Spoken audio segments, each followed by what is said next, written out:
c'est pas tout nouveau, tout beau, puisque ça existait, mais ça revient. Ouais. On a mis un coup de chiffon dessus. Donc, je continue ma semaine Positif. émotion.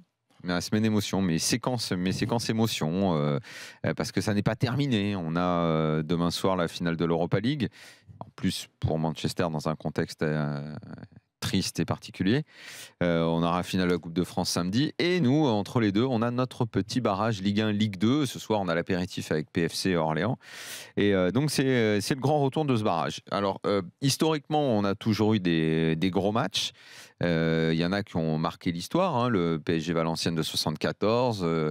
Quand tu parles aux supporters du Racing de Strasbourg-Rennes, enfin, quand tu parles aussi avec les Rennais, donc Jérôme Thomas, pour eux aussi, ils s'en souviennent, c'est triste. Il y a le Cannes Valenciennes dont vous avez parlé.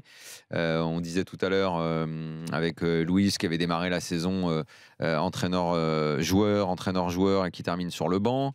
Valenciennes qui était en pleine période et en pleine affaire VAOM à ce moment-là. Il y a toujours eu des histoires, ça c'est le dernier en date. Il se passe toujours des choses. C'est en termes de gravité, presque plus important qu'un match de Coupe d'Europe, parce que c'est oui ou non, tu restes dans la première division. Et pour l'autre, c'est tu montes. C'est absolument énorme. C'est presque, je parlais tout à l'heure du PSG 74, ça a été parfois une question de vie ou de mort. Je me souviens qu'à cette époque-là, le PSG avait dit, si on monte pas, on est mort, parce qu'il y avait plus d'oseille.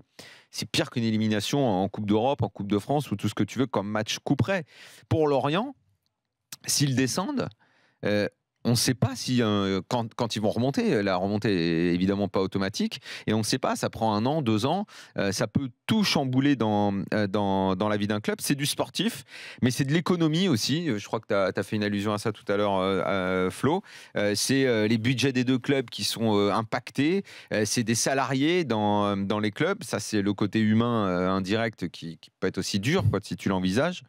Et au moment où on est plutôt à une époque où on cherche à éviter le côté tragique des éliminations, je ne sais pas si vous vous souvenez, mais il y avait pas mal d'investisseurs qui à un moment disaient justement que ce côté aléatoire n'était pas souhaitable, parce que en gros, si tu investissais de l'oseille et si à la fin de la saison tu pouvais d'un coup descendre de division, et ben forcément ça remettait en cause l'investissement. C'est pour ça que certains à un moment avaient défendu le truc que nous on n'aime pas trop, c'est le principe de la ligue fermée.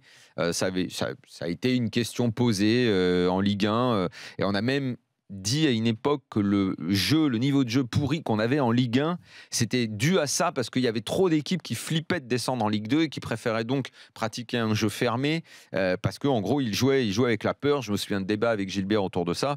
On a beaucoup défendu l'idée contraire dans l'after. Je pense que c'était une fausse excuse de nos équipes de Ligue 1, une explication un petit peu foireuse. Il y a 15 ans, je me souviens qu'on a même joué pendant quelques années 2 phases de poule de Ligue des Champions, parce que les gros n'avaient pas envie de tomber dans les éliminations directes, dans les premiers tours. Donc l'époque récente était plutôt à ce qu'on évite ces énormes matchs couperets avec toutes les conséquences que ça occasionne. On est revenu là-dessus au moment où justement on a voulu redonner de la vie, du spectacle à notre Ligue 1, et cette année on en a eu.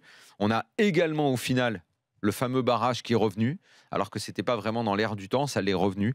Le jeu, le terrain, le suspense, les joies, le drame, tout ce qui va avec ce genre de rencontre, ça redevient la priorité dans le football. C'est dur, c'est cruel, c'est le sport, et c'est tant mieux.